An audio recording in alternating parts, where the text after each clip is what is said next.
என்னைக்காவது நீங்க வாழ்க்கையை வெறுத்திருக்கீங்களா? வெறுத்திருக்கேன், வெறுத்துவேன். ஆனா இதுதான் வாழ்க்கை என்பதை நான் உணர்ந்தேன். 3 குழந்தைகளும் பிறந்துட்டாங்க. பிறந்து எல்லாம் அப்படி படுத்துட்டப்ப நான் நைட்டு யூரினுக்கு யூரின் பண்ண 2 நேரம் 3 நேரமோ சமையல ஸ்கூல் கூட்டிட்டு சொன்னா யூரின் கூடல் போகும். எந்திரிச்சு போகும்போது எல்லாரும் அப்படியே பள்ளி குச்சி மாதிரி படுத்து கிடக்கும். நான் பார்ப்பேன். லைட்டை போட்டுட்டு பார்க்கும்போது எனக்கு இவங்க லைஃப்ல என்னால இவங்க லைஃப்ல கல்யாணம் மேரேஜ் டைம்ல எல்லாம் என்னால இருக்க முடியுமா? யாரை நம்பி இந்த பிள்ளைகள் படுத்திருக்காங்க? நான் ஒரு ஆள் வேலை செய்து அந்த மாதிரி ஒரு உணர்வு தானே இருந்தாலும் ஆண்டவர் பாதுகாத்து விடுவாரு. நமக்கு அந்த நேரம் எனக்கு ரொம்ப வலி உண்டு. நான் இருந்து அழுத காலம் யாருக்குமே தெரியாது இதெல்லாம். இப்ப நான் அவன்கிட்ட சொல்லுவேன். இது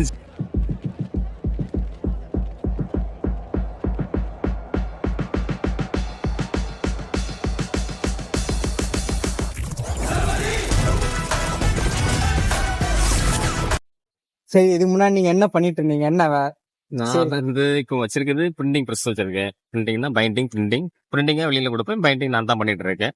ஒரு ஆள் சாயங்காலம் வேலைக்கு வருவாங்க. இருந்தாலும் அவங்கள வச்சு ஓட்டிட்டு இருக்கோம். இருந்தாலும் நம்ம வாழ்க்கை வந்து பெரிய ஒரு போராட்டம் தான். போராட்டம்னா சின்ன போராட்டம் இல்லை. சாப்பாடு கிடைக்காத காலத்துல சாப்பிடணும்னு இருக்கக்கூடிய நேரத்துல சாப்பாடு கிடைக்கல.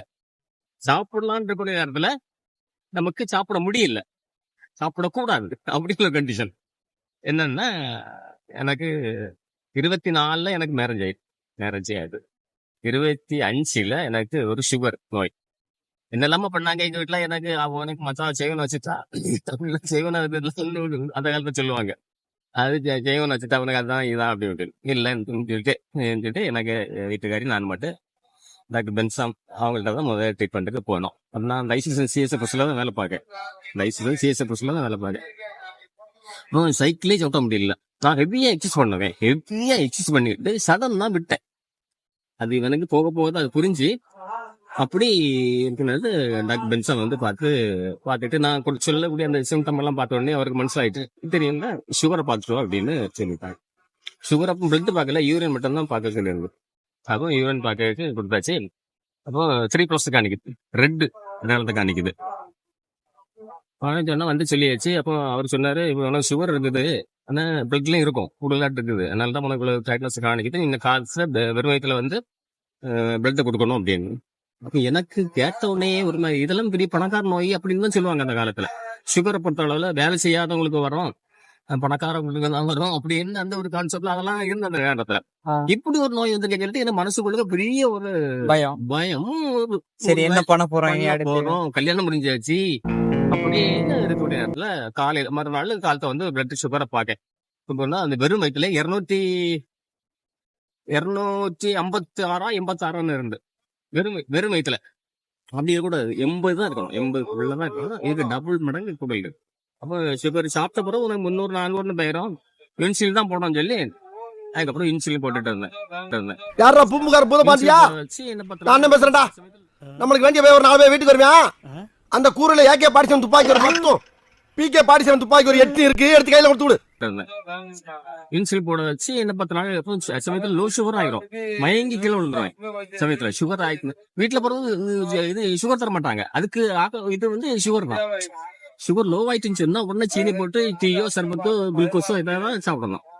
இது அதுக்கு ஒரு தூக்கிட்டு போய் மயக்கத்துல கொண்டு போய் ஹாஸ்பிட்டல் அட்மிட் ஆகி சுகர் லோ ஆயிட்டுன்னு சொல்லி குளுக்கோஸ் எல்லாம் போட்டு எடுத்து தப்பிட்டேன். ஆள் இருந்ததுனால தப்புனேன், இல்லைன்னா அப்படியே டவுன் ஆயிரும். அப்படியே உண்டு, அது ஒரு மோசமான ஒரு இதாக இருக்கும்.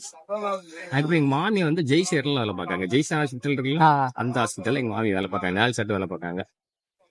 அவங்க சொன்னாங்க, ஜெசி நீ அங்க வா, அங்க போய் டாக்டர் பார்த்துட்டு உனக்கு ஏதாவது இருந்தா சொல்லுவாங்க அப்படின்னு. உடனே ஒரு வாரம் கழிச்சு அங்க போனோம். அவரும் எனக்கு வாழ்க்கை வரலாறு எல்லாம் கேட்டாங்க. என்னென்ன பண்ணுங்க, இப்ப என்ன பண்ணிட்டு இருக்கா, ப்ரெஸ்ல தான் வேலை பார்த்தேன், இதுக்கு முன்னால என்னெல்லாம் பண்ணலாம் அப்படி இருக்கும். அது எல்லாம் இதுதான். மற்றபடி எக்ஸசைஸ் பண்ணுவேன். எக்ஸசைஸ்னா சாதாரண எக்ஸசைஸ் இல்லை, அப்படி முடிச்ச எக்ஸசைஸ் பண்ணுவேன். இப்பவுமே உடம்பு பார்த்தீங்கன்னா ஒரு மாதிரி தான் இருக்கும், முடிச்ச எக்ஸசைஸ் பண்ணுவேன். இதை வந்து சடன் தான் விட்டேன். அங்கேயே தொலைச்சிட்டியே, அங்கேதான் நீ விட்டுட்ட அப்படின்னு அவரு வார்த்தை பண்ணாரு. சடனா விடக்கூடாது, எக்ஸசைஸ் பண்ணிட்டு பொய்யா எக்ஸசைஸ் பண்ணிட்டு சடனா விடக்கூடாது. இது விட்டு நமக்கு சொல்லித்தர யாரும் கிடையாது. குடும்ப சூழ்நிலை, பிரச்சனைகள் இப்படி எல்லாம் ஓடுனதுனால நான் எனக்கு அதை கண்ட்ரோல் பண்ண முடியல. உடனே என்ன செய்ய முடியும்?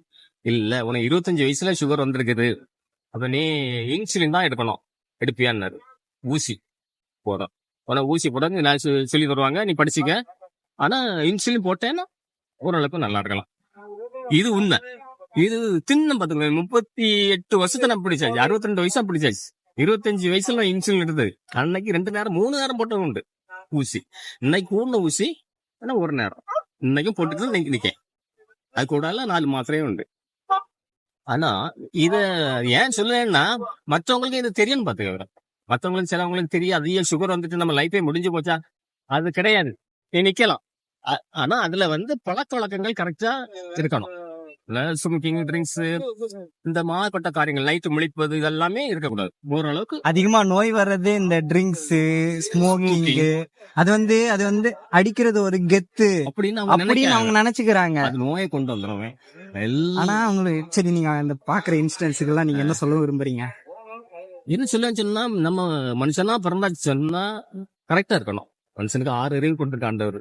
நல்லது எது கெட்டது எதுன்னு உனக்கு புரியக்கூடிய தன்மை உனக்கு மட்டும்தான். மற்ற ஜீவராசிகளுக்கு கிடையாது.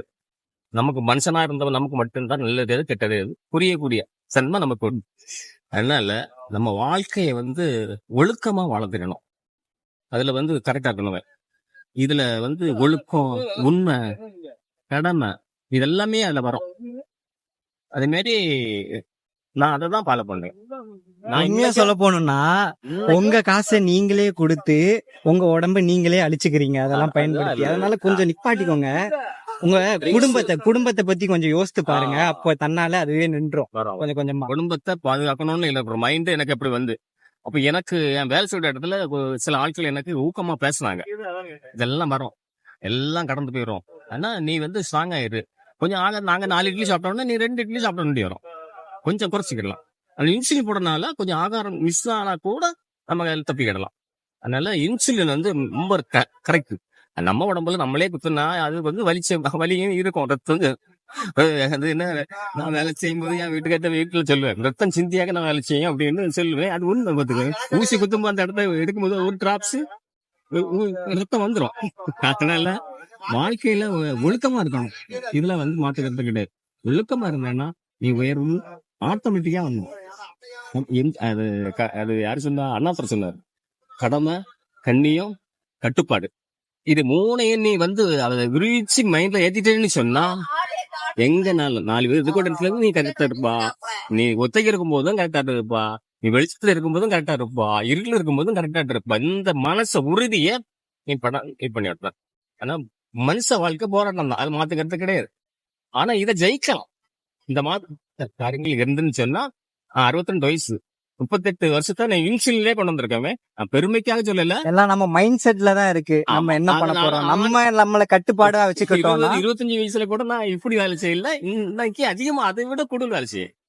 ஆனா ஊசியை போடுங்க, மட்டும் வேலை செய்ய. அது பிள்ளைகள் பஞ்சாதி 3 உறவுல எனக்கு 3 குழந்தைகள் கடவுள் தந்தாரு. அதுவும் கடவுள் நன்றி சொல்லணும். அதே மாதிரி தியானம் இருப்பேன், சர்ச்சைக்கு போவேன், அமைதியா இருந்துடுவேன். எல்லாம் நம்ம தெளிவா இருந்தா வாழ்க்கையில கரெக்டா ஓட்டலாம். உங்களுக்கும் ஒரு நாள் அடிபடும், அப்ப புரியும். தன்னால நீங்களே நிப்பாட்டிடுவீங்க. ஆனா அந்த அடிபடுற அளவுக்கு முன்னால நம்ம யோசிக்கிறது, அடிபடுற வரைக்கும் எதுக்கு நீங்க கொண்டு போறீங்க? அதுக்கு முன்னாடி யோசித்து நிப்பாட்டிட்டீங்கன்னா உங்க லைஃப் கொஞ்சம் சேஃப் தானே. அதை நீங்க புரிஞ்சுக்கிட்டு பண்ணீங்கன்னா லைஃப் சேஃப்டி இல்ல, அந்த குடும்பமே சேஃப்ட் ஆகும். ஒரு ஆள் தவறு ஒரு ஆள், அந்த குடும்பத்துல ஒரு ஆள் செய்யக்கூடிய தவறு அந்த குடும்பம் அத்தனையும், பிள்ளைகள், பெஞ்சாதிகள், தாய், தோப்பம் எல்லாரையுமே பாதிக்கும். எல்லாருமே கருணப்படுவாங்க. உங்க அம்மா அப்பாவை பத்தி யோசித்து பாருங்க. உங்களுக்காக தான் ஓடிட்டு இருக்காங்க. நீங்க எப்படி உங்க அழிச்சுக்கிட்டு உங்களே அழிச்சுக்கிட்டீங்கன்னா? மனுஷனுக்கு கடவுள் 6 அறிவு கொடுத்துருக்காரு. இது நல்லது இது கெட்டது உணரக்கூடிய தன்மை மனுஷனுக்கு மட்டும்தான் உண்டு. நல்ல தயவு செய்து நீங்க நல்ல பழக்க வழக்கங்களை வச்சுக்கிட்டீங்கன்னு சொன்னா எந்த நோயுமே திடீர்னு உங்களை அந்த வராதுன்னு சொல்ல மாட்டேன், தள்ளி போகும். எனக்கு 25 வயசுல சுகர். எனக்கே ஆச்சரியமா இருக்கு, இப்படி ஒரு நோய் எனக்கு வந்திருக்கா அப்படி இப்படி இல்ல. அப்பவே நல்ல வேலை செய்யக்கூடிய ஆளுதான். சரி, உங்களுக்கு வாழ்க்கையில அதிசயமா ஒண்ணு நடந்திருக்கும். அது எப்படி நடந்துச்சு, எதுக்காக நடந்துச்சுன்னு தெரியாது. ஆனா நல்லதுக்குன்னு நடந்திருக்கும். அதுன்னு ஏதாவது நடந்திருக்கா? அத என் மனைவி தான் சொல்லுவேன். ஏன்னா நான் நோய்பட்ட நேரத்துல டாக்டர் ஒரு காரியத்தை அவளை கூப்பிட்டு சொன்னார், வீட்டுக்காரியை பற்றி. ஏன்னா நீ கல்யாணம் முடிஞ்சாச்சு, குழந்தை பையனுக்கு அப்போ 6 மாசம் வயிற்றுல இருக்கான்னு அர்த்தம். அந்த உறவுகள்ல உனக்கு ஈடுபட முடியாது அவருக்கு. அதனால எனக்கு அவர் மட்டும் போதும்னு அந்த வார்த்தையை சொன்னான். அதே வேண்டாம், ஒண்ணும் வேண்டாம். எனக்கு என் வீட்டுக்காரர் மட்டும் தெளிவா தந்தீங்கன்னா போதும். அதனால எனக்கு அதிசயம் சொல்லும் போது என் பெஞ்சாரி சொல்லலாம்.